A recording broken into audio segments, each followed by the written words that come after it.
So that was cool. Episode number 271, Mr. Marc Brickman talking to us about his paint with color technology, talking to us about the entire David Gilmour experience. Really a lot of cool behind the scenes stuff going on in this podcast. I think you'll really enjoy it. And yeah, I don't know what else I can say. Marc Brickman is a legend of our industry. David Gilmour is a legend of music. And this was something that I've been looking forward to, and I really enjoyed it. So I hope you do as well. Well, thank you for joining me on this very special episode number 271 on Geese of Gear. And so this episode is brought to you by Acme Lighting, who are excited to introduce a game-changing LED bar, the Acme Super Dot Line. This isn't just any moving batten, it's the brightest and sports the tightest beams on the market. Whether you need sharp, punchy beams, smooth color washes, or wild strobe effects, this fixture does it all. Packed with 10 60-watt RGBW LEDs and an additional 2 strips of 96 cool white, warm white, and RGB LEDs, the Super Dot Line packs a punch with a total output of 23,000 lumens, plus motorized zoom and a 220-degree tilt range empower you to create jaw-dropping visuals with ease. Lightweight, easy to mount, and super versatile, the Acme Super Dot Line is ready to power through your next show. Check out the Dot Line and the rest of the Acme family at acmelighting.com.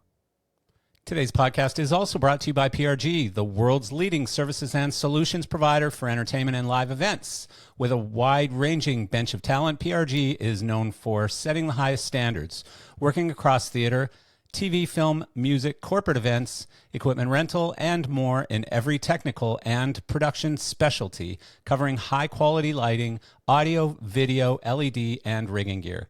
PRG's global services include professional music production, concert touring, and music festivals, encompassing every scale and scope. In fact, Chief Innovation Officer Chris Conti confirmed on a recent episode that the company is handling an average of 240 shows per day, every single day.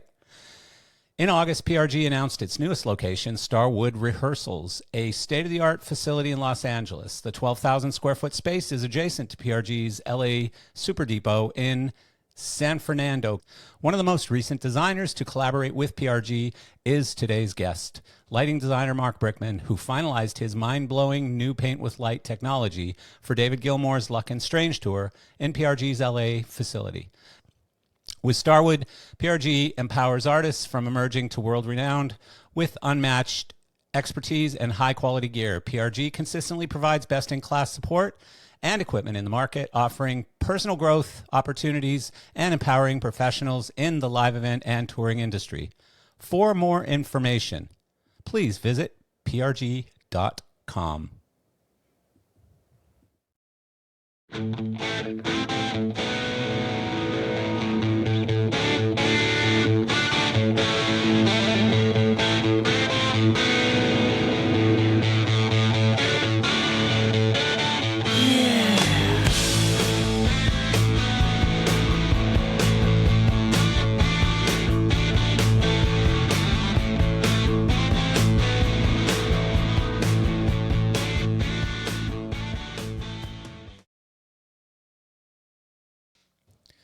So I don't know if you can tell, but I'm actually pretty excited about this episode today that I'm recording. It just happens to be with a guy who I have a huge amount of respect for, and someone who I just think is a constant innovator in our industry, and who just keeps going, keeps becoming more creative and just breaking barriers and doing new things.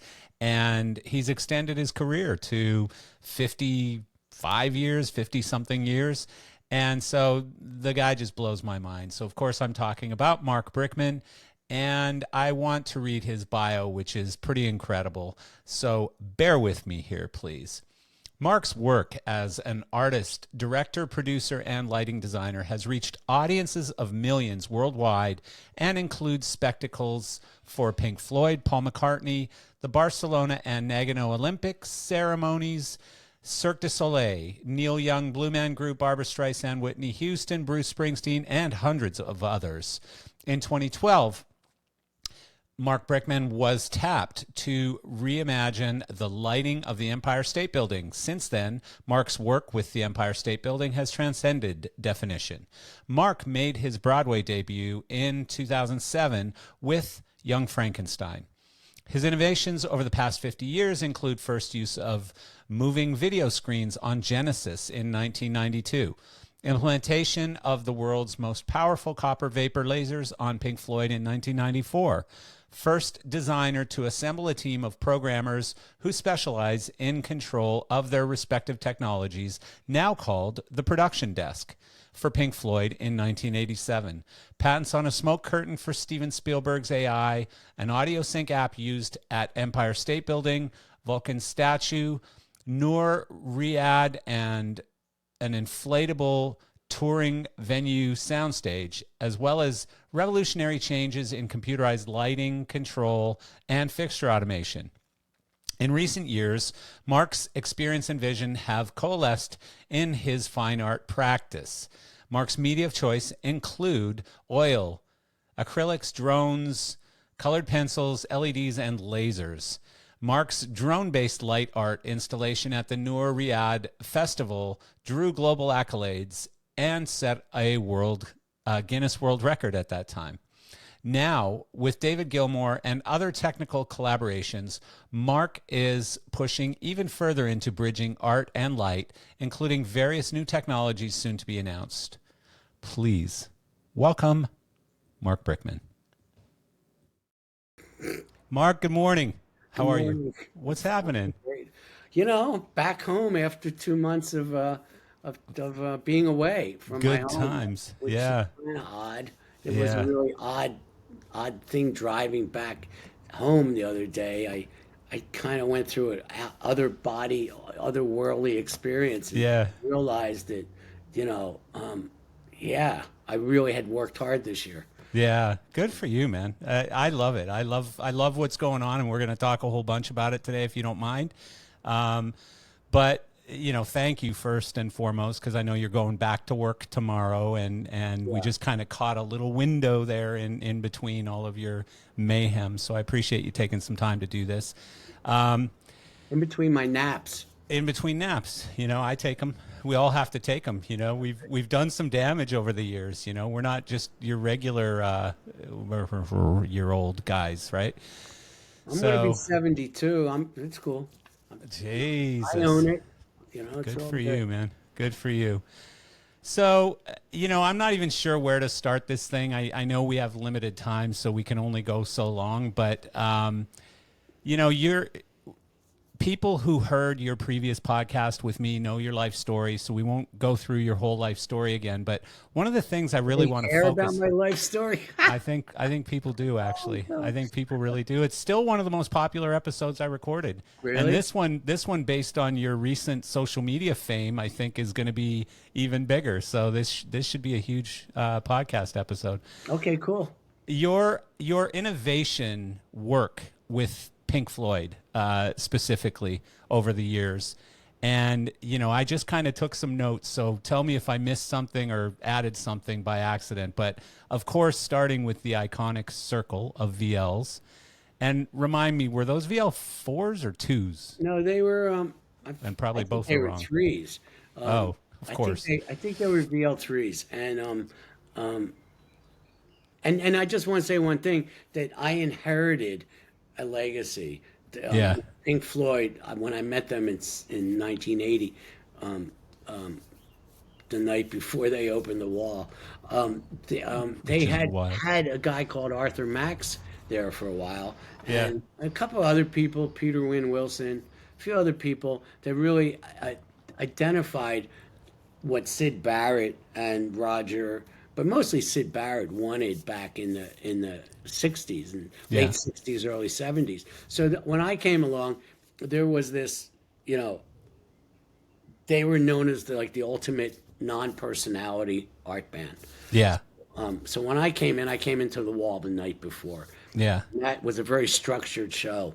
So what they needed was theatrical stagecraft and direction. Yeah. Which is what I provided. Basically, for lack of a better word, know when to turn the lights off. Yeah. Yeah. So yeah, I mean, so then in what was it in '87 when it was reconstituted, Pink Floyd, Yeah. without Roger, I had more freedom because it wasn't a structured show. And that's when it got really fun. That's right? when it Like, got that's- really big because it really was about the music. It was about what people were feeling, what they were thinking in their brains. You know, and again, rolling on the non-personality. Yeah. When there isn't a personality there. It's the music and what you're feeling. That's a huge canvas. I mean, Yeah. I'm so lucky to have been dropped into that world. Yeah.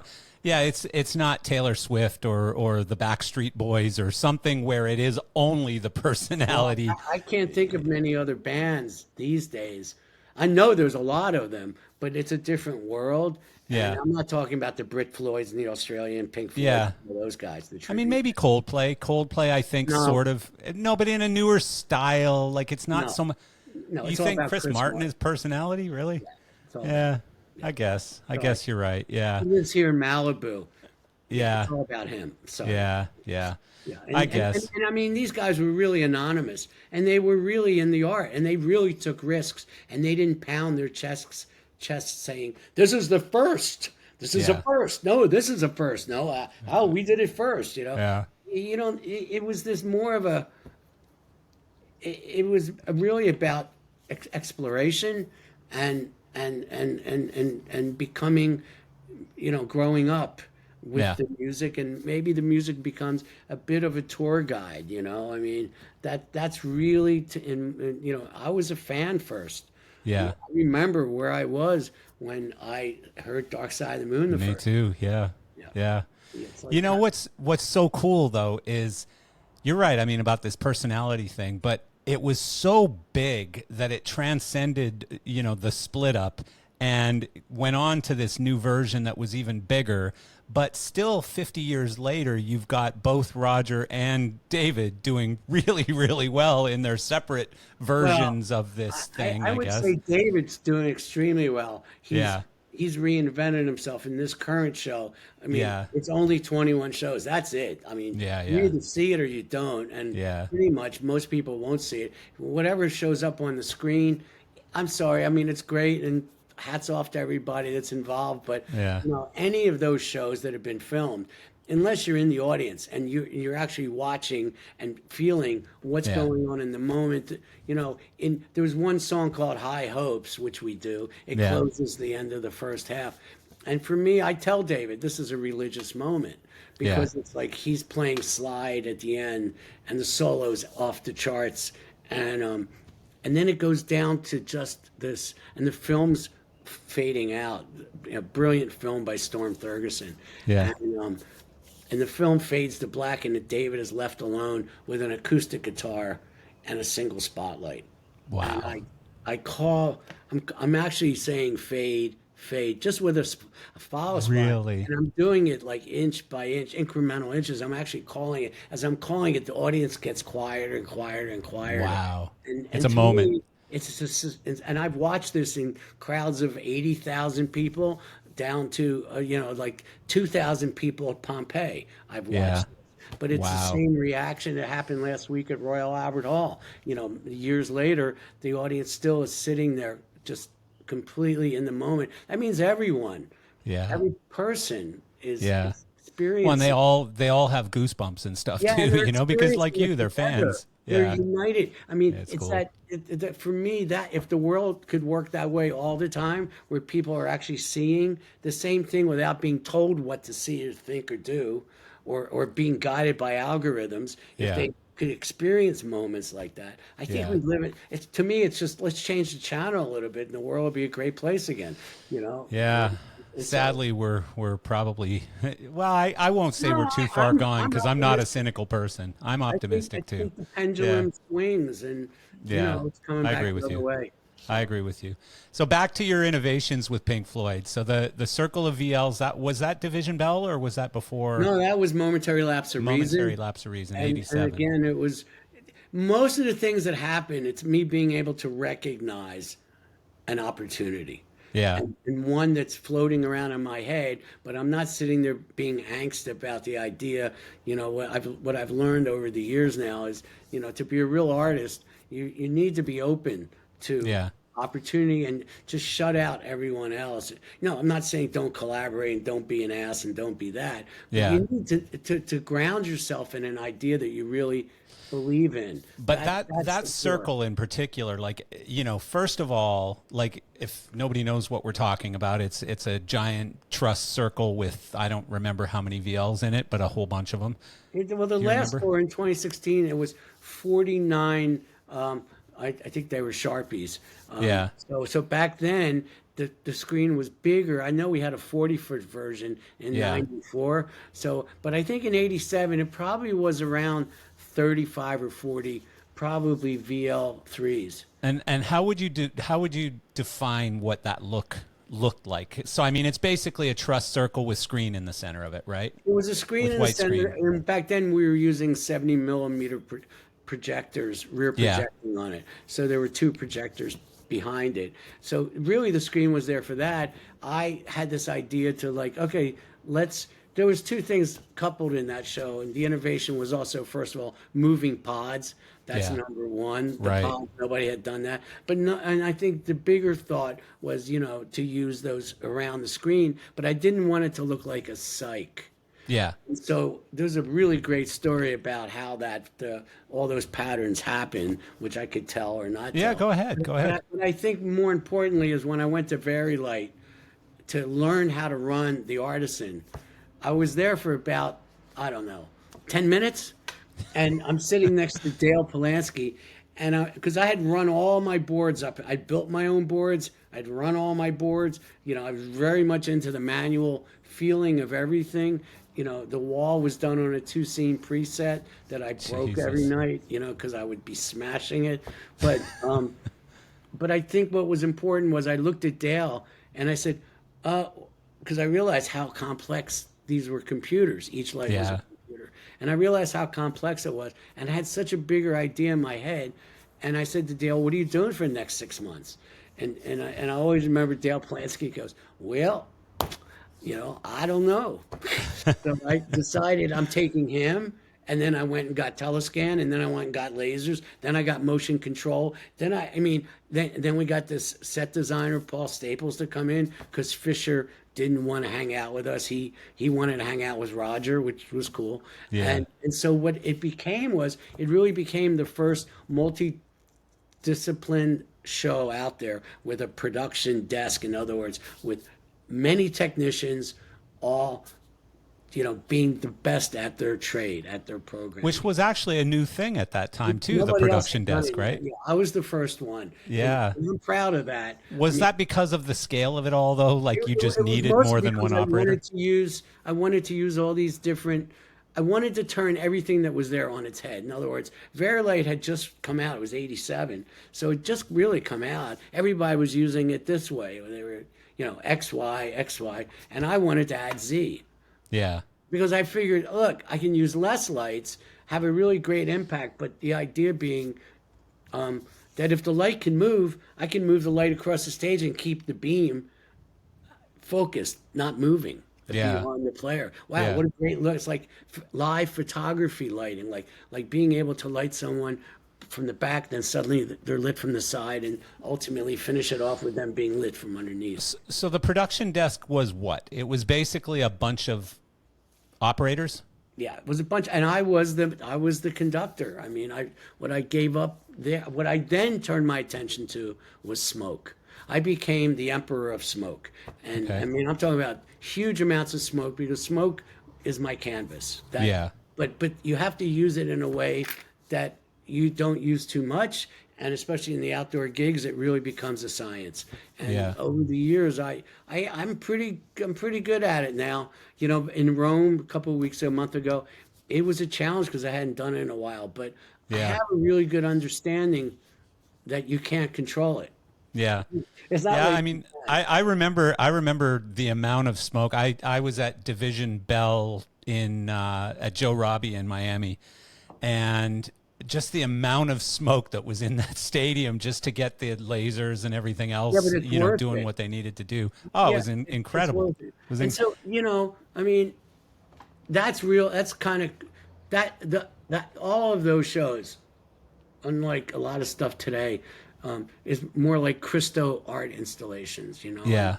And and so really for me, you know, I built a life on innovation, as you say, but it was Yeah. more about really having the audience, getting back to that point, the audience that needs to be engaged, whether it's one single acoustic guitar or the whole band playing, you know, Yeah.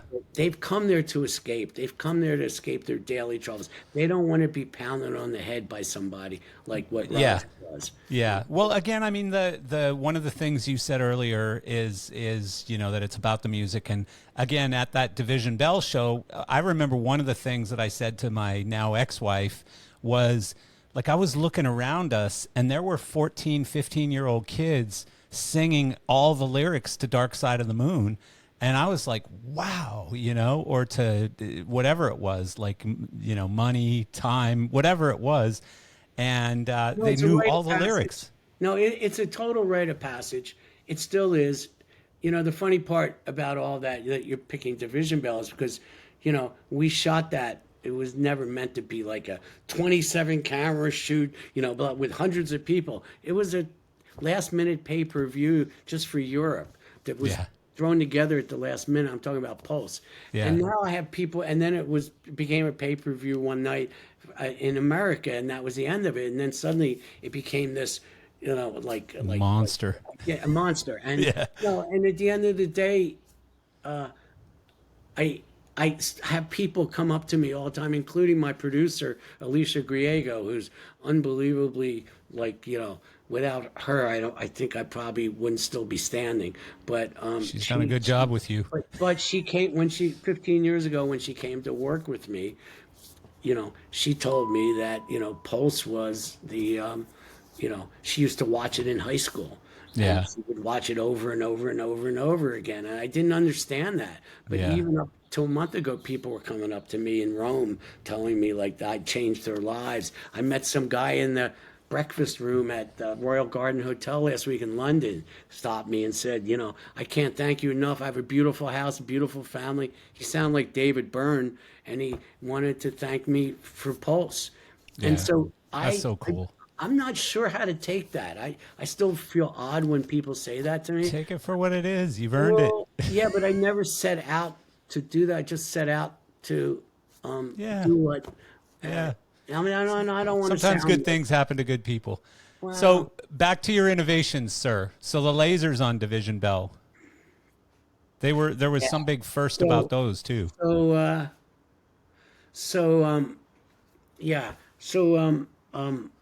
That was right around the time Clinton decided to release what he called Star Wars lasers. Like he wanted to open up the military industrial complex to private industry. And I Yeah. remember watching him speak about that. And I immediately picked up the telephone, called, I think it was Dave Oberman, Obi. And I think I called him up and I went, hey, get me to Hughes Aircraft. They got these like crazy ass lasers, Star Wars lasers. I want them for the show coming up, because back then you could do things like that. Yeah. And the next thing you know, they sent a helicopter for me and took me down to La Jolla. And I got in a room with these guys, these incredible engineers and designers, and they had all kinds of ideas. Yeah. Inside of those, a lot of the ideas, one guy raised his hand and said, copper vapor lasers, 50 watt. Well, back in 1993, that was unheard of. Yeah. So they were in Cambridge. I hopped in an airplane, went to Cambridge, and, we got them. And Yeah. they were, we had to have a FAA spotter on the stage every night. And it was pretty serious. Yeah. But Those were lasers for wild. me were all at that point in my career. Lasers were always architectural. Yeah. The flashing of them didn't matter. I loved using them to define space. Yeah. Well, which is sort of from some of the shots I've seen the same way you're using them today. You know? Well, the lasers now, the ones we're using now, there's a really young guy called Adam LeBay, and I met him accidentally last December, before this tour even was spoken about. And somehow it was a couple days after Christmas, so this must be a Christmas present to me. Yeah.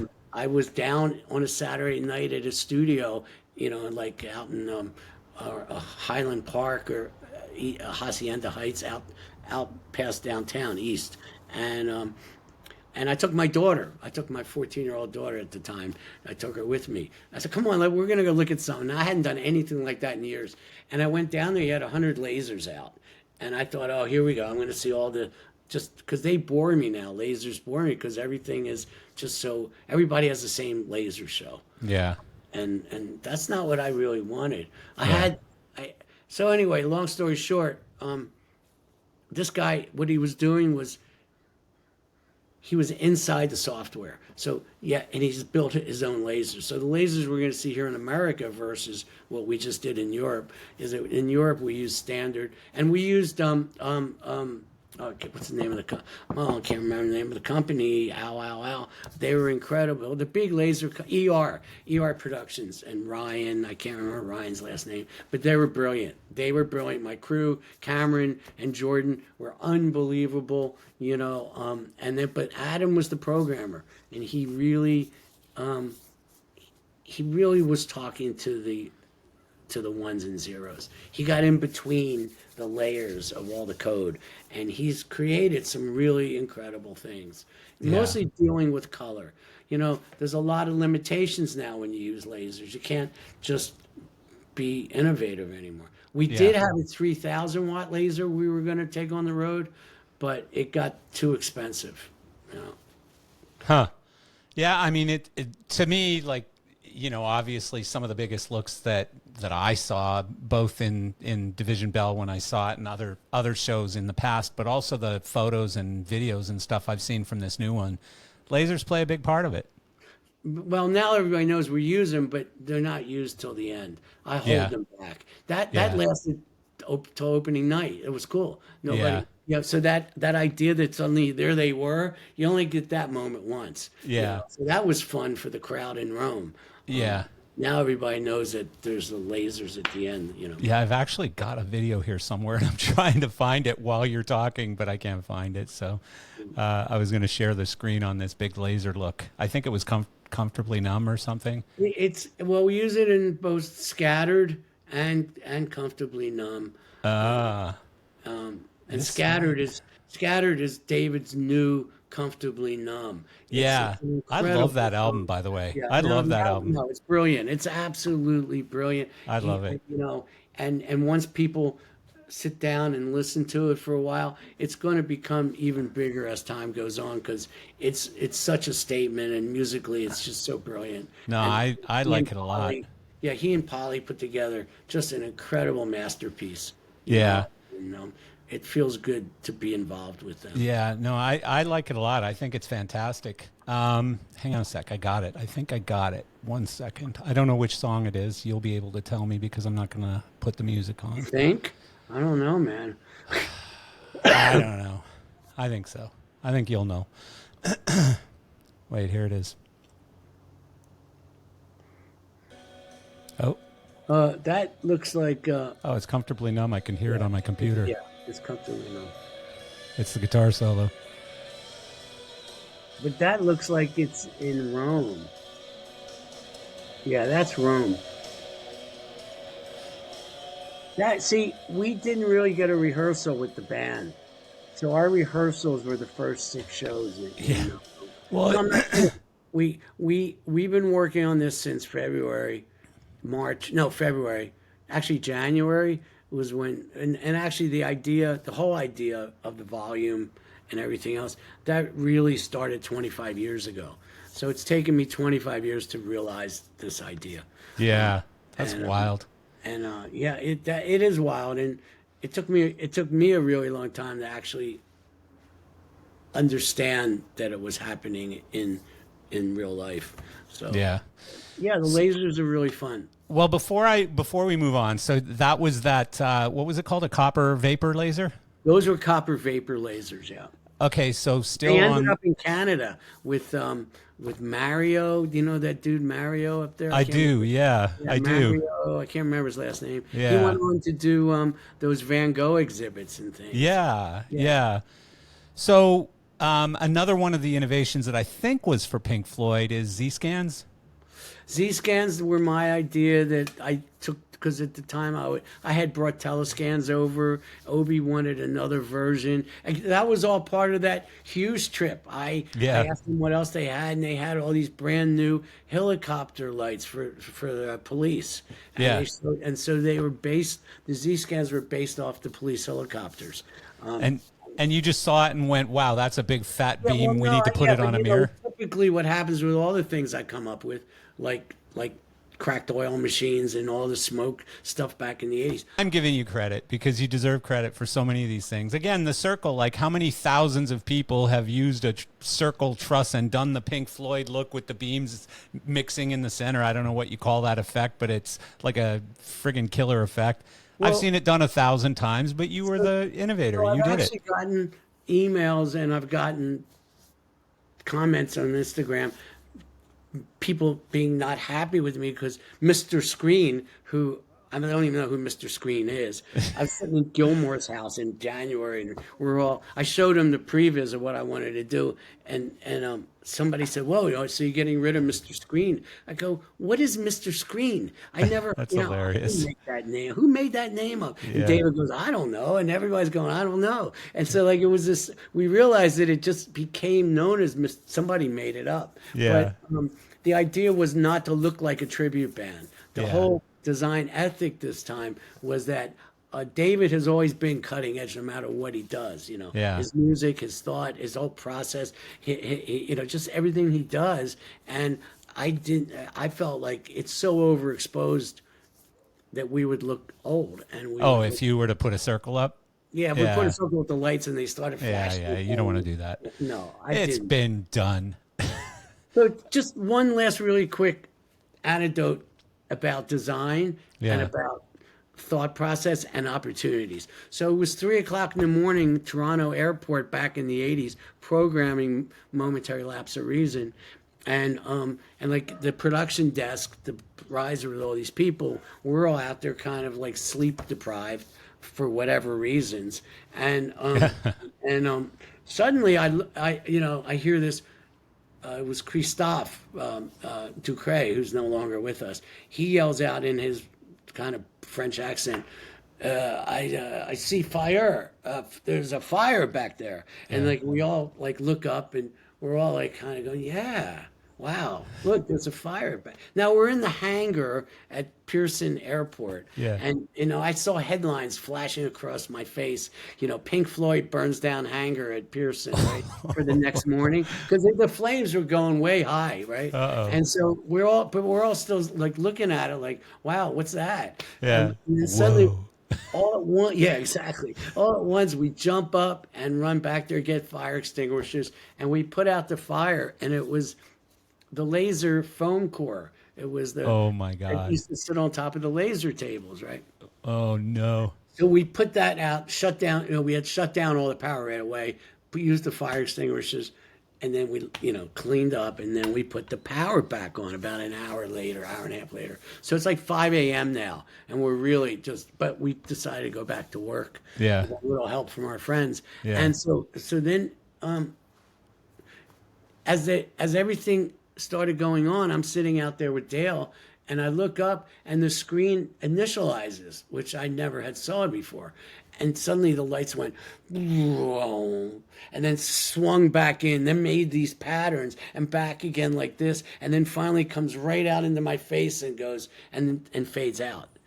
And I'm just sitting there like, see, that's what I'm talking about. That was the coolest fucking thing I've ever seen in my life. That's what I've been looking for. You guys haven't done it yet, but I want So that. that's how that happened? Yeah.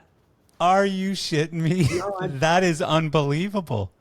Well, it's being able to Wow. recognize, even at 5 o'clock in the morning, that the universe kind of delivers stuff to you every moment of the day. You just That have to is be able to recognize and be open enough unreal.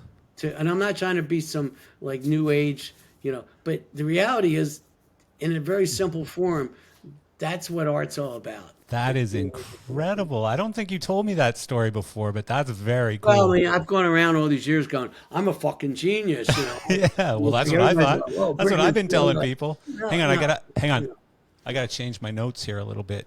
He ain't a fucking genius. It was an accident. He burned the building down, the lights reset, and there it was. Yeah, The that's it. Yeah, Mr. Screen Guy or whatever you called yeah, yourself. that's it, man. So you I answered mentioned, all your questions. See you later. Now I've gotten rid of all the myths and everything else. yeah, right. And your fans, they're all gone. Well, yeah. You mentioned Brit Floyd. Did you consult for them or anything? Like, did they reach out to you and say, Mr. Brickman, we want to look a little, at No, least they a just tiny took all bit the like, ideas. yeah, It's they okay. just copied it. Yeah. Actually, 2 years ago they were playing Ventura, my art studios in Ventura, and Yeah. they were there. And for some reason, I did talk briefly to the guy. I can't remember his name. He invited me to the show that night. I think he was going to give me like a pass to get Yeah. in. Yeah. Like not even a ticket, but a pass. And Yeah. it was the whole thing was like, okay. Yeah. I Yeah. just let it go. I didn't go. Oh, you didn't go? Yeah. I mean, I've heard they're good. I've heard, Yeah, one of my buddies is coming to like I think 2 New York shows or something, and he's seen Brit Floyd a bunch of times, and he might said, be it ain't the disappointed same, 'cause but he might be disappointed because everybody wants that screen with oh the. no, I've sent him clips and he's blown away. He's blown away. He's like, dude, I can't wait. Like, he's not a lighting guy or an industry guy, and he can't wait to hear this podcast because he's just such a huge Pink Floyd fan. So, so you're sitting around in your studio painting in your flip flops and shorts and t-shirt, and you get a phone call from David Gilmour saying we're putting the band together. Yeah. Yeah, It was the beginning of January.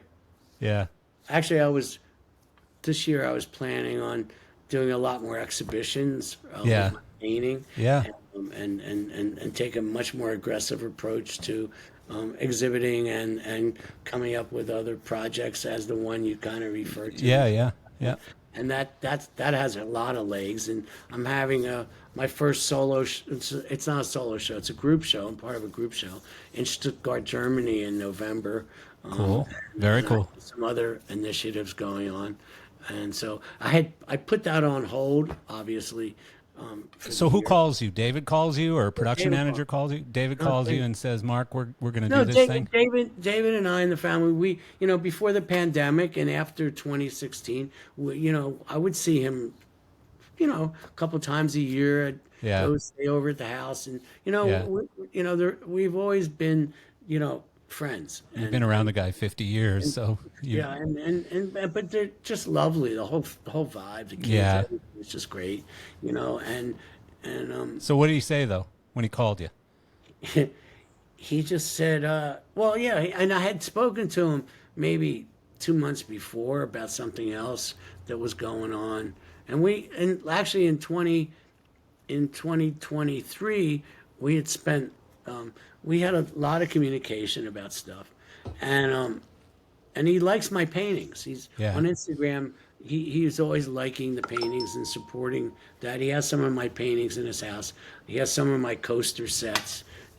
He's very supportive. By the way, I tried to buy a coaster set and I got an error on your Really? website. Yeah, I told Adrian about it. I was like, "Hey, I got an error on his website. Can you fix it?" And she's like, "I don't know." No, And well, thanks. I mean, I'll let me write that down. I and I'll can't call- remember exactly what it was. I can't remember if it showed none in stock or if it just. I think it was just like one of those errors where it just says page not found or something like that. Yeah, I have a guy in New York, and I'll call him, and I'm sorry. No, And it's that all could good. be happening to a lot of people. Yeah, it's all good. It happens. I'm in I was the wondering web why business. nobody was That- hitting the site or anything. That'll fuck your sales up a little bit, when think your so. What do you site think, doesn't work. man, huh? Yeah, But then again, no one's sending me emails either, which I know the email thing works. yeah. I'm not So- like getting So, overwhelmed. so he says we're going to do this tour, and we're He says, I'd like to invite you to join us. yeah. And, I said, well, let me think about it for a few days. No, I didn't do that. Yeah, yeah. You started backing. So I speaking of thought it was a surprise. It yeah, was a really pleasant surprise. I expected him maybe to do small shows, maybe in London or something. And yeah. you know, I Did he didn't. tell you he was done? Like last time? Was it the last time? Sort Well, of. it wasn't. I don't think anybody's ever done.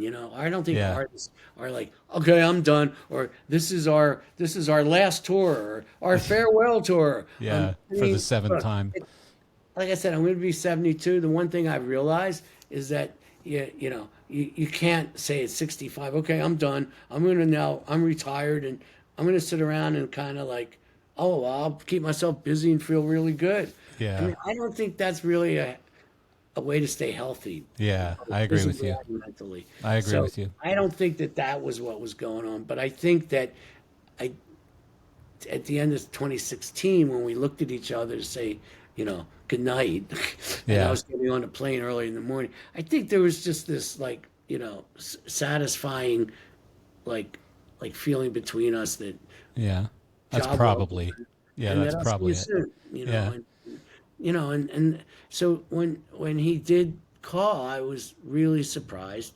yeah, But I immediately knew that I was gonna have to go to work right away and stop whatever plans I had for yeah. my art career this year. And then So you know, I know we're going to run out of time at some point here because you've got a hard stop, but I really want to talk about this paint with light concept that you've come up with. And so was that already in your head before David called you, or was that something that well, happened I quickly came up after? with it. I came up with it in '99 on a 9 Inch Nails Jesus. tour, and I got a version of it where the LED screens were right above his head, and they were there, and I was driving it with video content. Um, Mark, a funny 9 Inch Nails story from Wiseman, our mutual friend. I love John Wilson. So John, I think he was wasted at the time, probably, went up to Trent Reznor and he goes, "Hey Trent, I got a question for you." And Trent's like, "Yeah, yeah, what do you got?" And he says, "Is it one 9 inch nail or 9 1 inch nails?" And Trent's like, "Dude, what the fuck is wrong with you?" Like, that's the stupidest question I've ever heard. And I don't know the answer, He's like, Is "What?" was Jesus nailed in with 9 nails? You know, I don't know. It's or were it's they such a nine funny inches long? I such mean, a I don't such know. a funny story We though. love John Weissman, and honestly, what's happening right now out there in my world wouldn't have been possible if it wasn't for John Weissman. Well, 'Cause John's a big advocate of yours. you have to be John's beholden to the spreadsheet guys now. So you yeah. can't design something innovative unless they approve it, even though they have no idea what you're trying to do. They don't. Yeah. Yeah. It's strictly about the numbers, and Yeah, it's just where and we're that's at. that's kind of a hard, cold reality that goes on. So Yeah. Yeah. Is she telling you, is she giving you a countdown I, yet? I don't You think still so. got 14 minutes. Don't bug us yet. We got stories to tell. So tell me about Paint with Light. Tell me what this is, where the idea came from, what like did it come off as you expected it to? To me it's Oh, incredible, and I'm going to do a screen share while we're talking about it too. like anything else, I'm in 1.0. Yeah. We went to the usual suspects, which turned out to collaborate, but ultimately I had to finally find the right platform Yeah. to get me what I wanted, and so it works really well. There's more that we have in process now to make it more robust but to be honest with you, the whole idea behind it was the fact is I wanted to run a show. If this was my last tour, I wanted to go back to 1972 with Bruce Springsteen, and I wanted to feel manually, not with any algorithms guiding me or preset stuff. I wanted to be able to These use the looks are technology incredible. that's available. These looks that we're seeing are incredible. Yeah, there's a lot to it, and it Yeah. took, there's like I said, Weissman pushed it through. And then we got, Dietrich Youngling, who works with, it's our tactical maneuver. It's Dietrich and Alicia and myself are the core. And then, we brought in people. We brought in other people. Mostly, though, Dietrich and I really found the What the hell is that sound? no, that was my voicemail. I'm Oh, I sorry. thought it was Christmas. And it was some sales call I bet. Anyway, and so it took a lot of work. We twisted, Dietrich gets in between all of these technologies. We didn't want to use, the typical, media servers, even though we do have an array of all the brands except D3 and Notch, and Yeah. not for any other reason. They didn't really serve our purposes because Yeah. they're more algorithmic in terms of what they do. So the paint with light thing, though, the general concept is so that you can actually be creating a show and controlling the lighting real time. Yes, You're busking, basically. I'm busking, but it's because the music is driving it. Yeah. And it doesn't look so, because all those other things, they all look so mechanical. In other words, there's no human emotion. Yeah. And I wanted to get back to a human driving the technology rather than the technology, holding back the human. I think that we're actually the best computers that we're trying to invent. But they've already invented the robots, and that's us. And so, So did you have to actually commission the software to be built? Like, is this software that somebody had to create for you? That's what I thought had to happen. But at the end of the day, we did it. Tactical maneuver. Alicia, myself, Dietrich, a few other people are involved. And I'm not going to give their names out. But I did reach out to the community of touch designer and stuff. But that got weird. It got weird right away, immediately. Some people, I guess they saw me as an old man. Yeah. They were really disrespectful and didn't listen to what I said, and they knew better. But then again, that's kids in their 30s, I mean, Yeah. I don't, and maybe I'm offending people, and I'm sorry, but life experience means a lot. Yeah. And Yeah. you don't know it until you're old. And so That's true. I treat everyone with respect. That's kind of that's all I asked for in return. But it got weird right away. I have some Yeah. emails that are just, we pull them out just to laugh at them because Yeah. of what they said to me. Yeah. But we ended up doing it ourselves. Yeah. We ended up, And is this going to be a product? Like, is somebody else going to end up using this, or is this a one and done? I think it would take a lot for some. I'm never going to say somebody couldn't figure it out, Yeah. but then again, nobody's me, and Yeah. so that's number one. Somebody might try to have it's like the circular screen. They Yeah. might have a version of it, but it isn't what we were doing. Yeah. And so yes, I would like it to be. Yes, I would like it to be a product. I think there's a lot lost these days in the way the industry is not dependent on the art. It's just dependent on a bunch of engineers who never even go on the road. Yeah. They just churn out this stuff. They don't even listen to the music. Yeah. I mean, they don't even have an idea what's going on. Yeah. And There's certainly some of that. There is some of that. There's I a will lot agree of with that. you. Yeah, I will There's agree a with lot you. of it, and Yeah. and I think that the kids, like, there's some. I hate calling them kids. There's some younger people in my group right now, and they're really solid. I mean, they're unbelievable. I give them as much time as I possibly can to make them feel like it's okay to be different. Yeah. And my crew is just incredible. I mean, I could name all their names right now. I think I'm capable of. But they're all independent guys like Ronnie Beal, Matthew. There's Tom and Allison, and And the rest of them. yeah. No, I mean they're cheese. Oh, you know? now you're getting texts. I can hear them coming. Yeah, Alicia's serving you some names. Say this. No, I remember them all. And then we met some other guys. Like we have Matt 5000 over, and he knows who it is, over in the UK. We had to leave him there, and Stu Lee. We had to leave him there because of visa stuff going on. Yeah, yeah. And it's a really short tour, but it's been unbelievable. Yeah, but back to this show. So you have this interface that goes to a lighting console. I guess it's some sort of an interface that you can then use a stylus or something. A lighting console isn't driving it. Like, Yeah. Jesus, you got noises going on. that's my wife. Oh, hello, dear.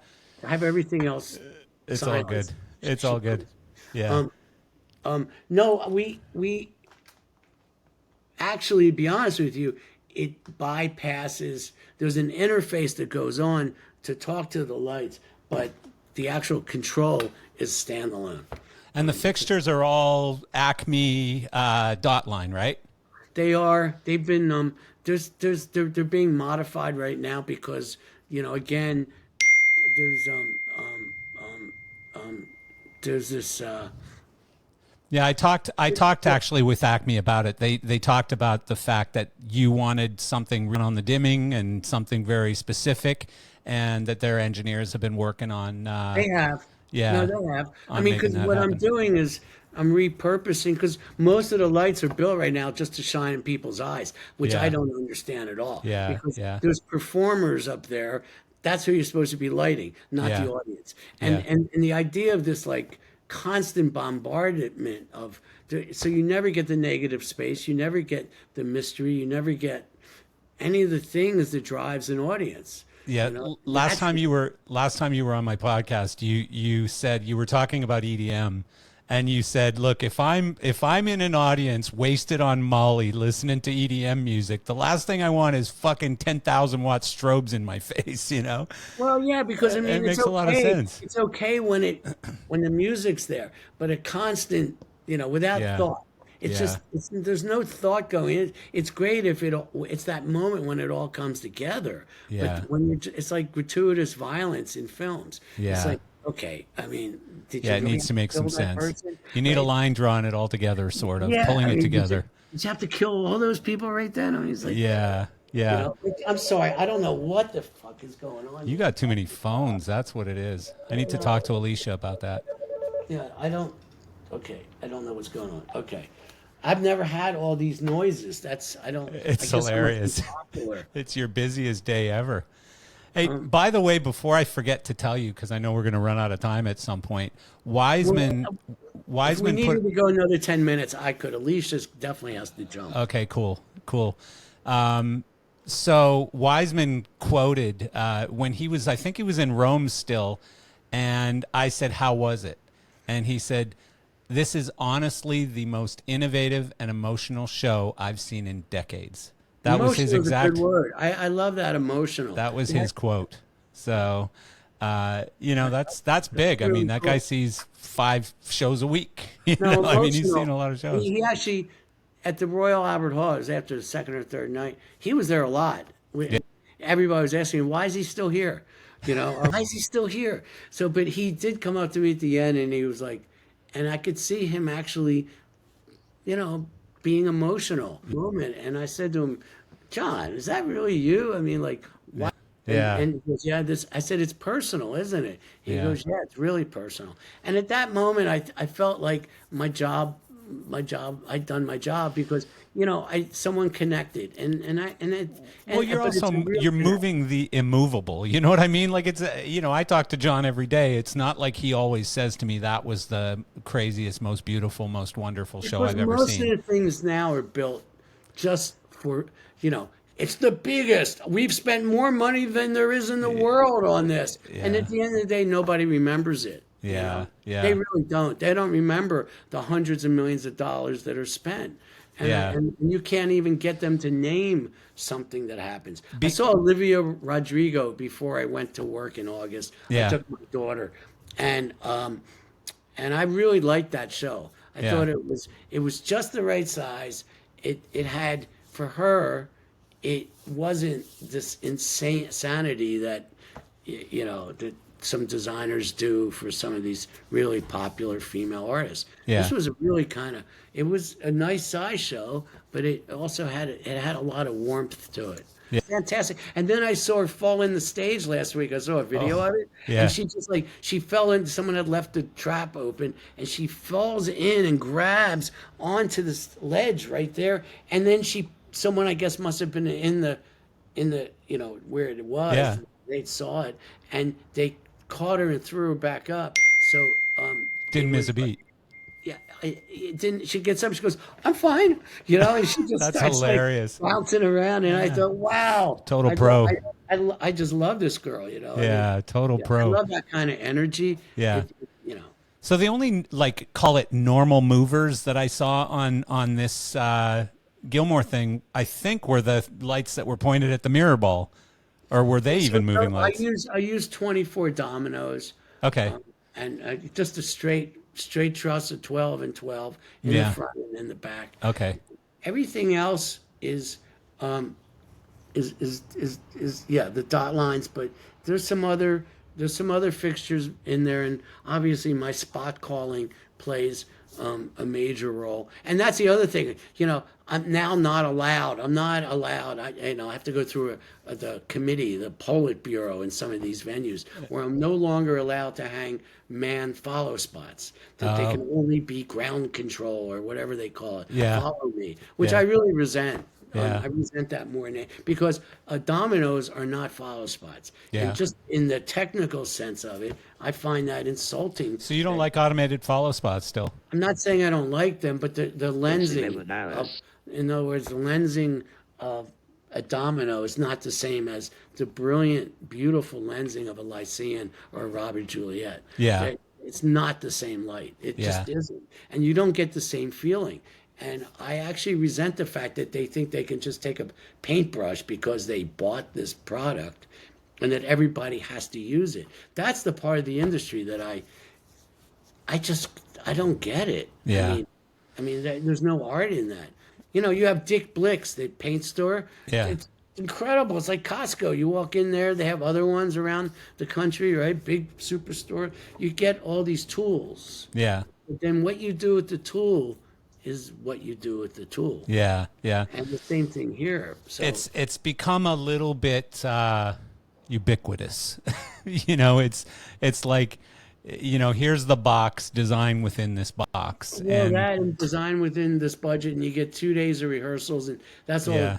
There's no value to Yeah. lighting anymore. The value is to some overblown set that takes Yeah. up 100 trucks that nobody really cares about. I mean, at the end of the day, you care about the artist. You come in there because you have a connection to their music and to what they're trying to say to you. It's Well, not another thing, we were in our previous podcast, we were talking about video and its impact on lighting design and on shows. And you and I both, I think, are similar in that video has a purpose, but video has become too big of a deal right now. And you used a specific example that I loved and I quoted all the time still, which was the Rolling Stones thing with the iPhones, and you said the problem with that was that it made Mick Jagger look small. Yeah. And I'll never forget that quote because that just drives it home right there. Like, I mean, these big, massive video screens, it's okay for IMAG when you're just allowing people way far back to see the artist or whatever. But, when you make the singer look small, the most probably arguably the most famous singer in the world looks small, you got a problem. Yeah, I mean, look, I love technology. I always have. I wouldn't be sitting here talking about like how great this show is. I mean, the fact that I'm part of it, not that it's so great. And I never say that. I mean, I like the energy of it, and I like how I love the people, and I love what we accomplished. Yeah, that's the greatness that I'm talking about. Yeah, pulled something off. Yeah. But I think that there's nothing better than art that's not made by committee. Well, this show in particular, I mean, the feedback from everyone I know who's seen it and who's seen pictures of it, which is hundreds of thousands of people now who are following these. Tommy Wooten is suddenly a pretty famous guy with these videos that he's. But you know what though? I give him a lot of credit because Tommy took videos of you doing the painting thing on the screen and the effect. And that just drove it home. That showed me exactly what was going on there, you know. Yeah, And part of me didn't want to show that. yeah, So, but I like it though. I yeah, like no, it it's because cool. I mean, I was shocked when I found out last night it has like a 500,000 views or it's something. insane. I It's just was like, oh, wild. okay. Yeah, But you're gonna get some cool gig offers. no, I don't think so. I never do. How? Never. I never get anything out of these things. I've learned a long time ago that Well, it's because you everyone got too many phones. You don't know no, which one to answer. yeah, no. My phone never rings. It's more about people wanting to know how I did it, what's the software, because they want to do it. Yeah, You see, yeah, people don't really respect what I do, but yeah. when there's an idea, they all want to do it now. I think you're a bit wrong there. Like I think, you know, the people I'm talking to about you and about doing this episode and stuff are very respectful and Well, in no, love that's with what cool. you've I don't done. know because Yeah, no one in love calls me with what so, you've done. except John Yeah. Weissman, and he calls Yeah. me. I mean, I Yeah. get that phone call from John. I mean, I have gotten a lot of compliments that I was on Instagram from Yeah. really influential designers and in Good. the industry. Good. Right? It's well No, earned. and I was actually shocked for them to actually comment. It made, and a couple of them I said, "Wow, that means a Yeah. lot," and it did Yeah. Good for because you, man. You but deserve it. I didn't want to go out and be an old. I thought of going out there and watching these lights flash around the screen. I just no. Yeah.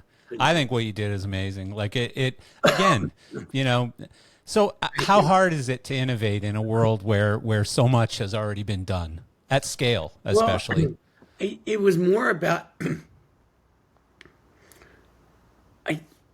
I really paint all the time now. So and I learn every day. I paint every day. I'm on this path. And what you learn by internalizing your ideas and also being able to just let go. Yeah. Uh, you know, it was a lot of work. I mean, this was a lot of work. And at first I thought it was going to be really simple and easy, and then it turned into. And so, you know, I can't thank David Gilmour and Polly Sampson enough to have believed in what I wanted to do. Yeah. And actually let me do it. I mean, I owe them. I mean, just so much love goes. You've obviously earned their trust, you know, in as many No, years as you've been around them. and yeah, and that means a lot. I mean, you can't buy that. That David does and Polly, they both trust me. They have Yeah. for a Yeah. number of years now, decades. And so I'm just happy that it's resonated with people. I'm happy that you're happy. You know, one of the things John told me that I didn't know is that this is kind of a family affair, right? For David, like, Yeah, Gabe Gilmour, he's on my team. We brought him in, but I've known Gabe since he's 9, and I took him to Hudson Scenic when he was 9 years old. So he's Wow. actually had this path of creating. He's a set designer in small theaters Yeah. in London. You know, he's 27 years old. So, and he's always busy. And so we brought him in, and he's proved to be incredible in many different areas. And so that's been really satisfying. that's cool. Romany is singing on the stage, and she's brilliant. Yeah. Polly's written the lyrics. So, you know, there really is this feeling. And then the extended family all around. Yeah. You're part of that, I guess, right? It's all around. Yeah, You're no, part of we're the family. Yeah, and the new band is just amazing. That's the other comment that John made. He said the band is like Yeah. unbelievable, like No, the band so is- good. and they're really great, and the Webb sisters are incredible. Hattie and Charlie. They're Louise, and then Romany. Those voices are just angelic. Yeah. And, I mean, what I do is I highlight what's going on in the Yeah. music, what they're doing, and that's when you're doing your job. It's not taking attention away from the picture. It's actually drawing everybody in and directing where the music's going. So I'm like every- a translator. Because of what you're doing, though, every show is different, right? Like Yeah, it every is. show is not even close to the previous one. So Well, what does I David do- ever comment? Does he ever come to you and go, "Tonight was better than last night," or whatever? Like, No. I like what you did there on that one part of the guitar he's- solo. He's no. No, I'm just curious. I'm Well, curious just- if anyone no. else notices. He's like no. no, he's so into what he's doing. Yeah. Well, I he's mean, so it's like, friggin' good at he it. just, like you said, he trusts me, so he obviously it's there. But Yeah. he used to pay attention maybe when there were like I used to build these like color wheels with insane RPMs on the color wheels with 5Ks inside the box, and he'd stare in them for some solos, Yeah. when he was younger. I mean, Yeah. that would be more of a like an effect thing that he would pay attention But to. does anyone in your crew or anything come to you and say tonight was unbelievable, that one part that you did or whatever? There's been some moments like Yeah. in Rome, and also there's some moments in London, like probably the second night when I set off all the smoke alarms in the building, and Oh, that's always fun. we were all celebrating during the show. Then we found out later that it wasn't me. Unfortunately, it was a bunch of guys smoking dope in the bathroom. Oh, Jesus. So it wasn't So me. you got blamed. And then we got bummed out. But no, there's moments when it all comes together, and we're like jamming. It's like almost like playing jazz. It's so cool. Well, Mark, I look forward to talking to you about the other stuff you're doing that we're not allowed to talk about right now. Well, And I just don't. I don't like talking about. And this is even. I feel like I could be jinxing myself. I usually talk about it after it's all done, but so let's do that. I Let's also do that. felt like it was a good time to talk about it because it was happening in the moment. Yeah. And, Yeah. and Well, the response has been so favorable that I didn't want to act like I was a jerk and not talk to anybody and not tell them what I'm doing, but I just maybe wanted to give some insight just into the thought process.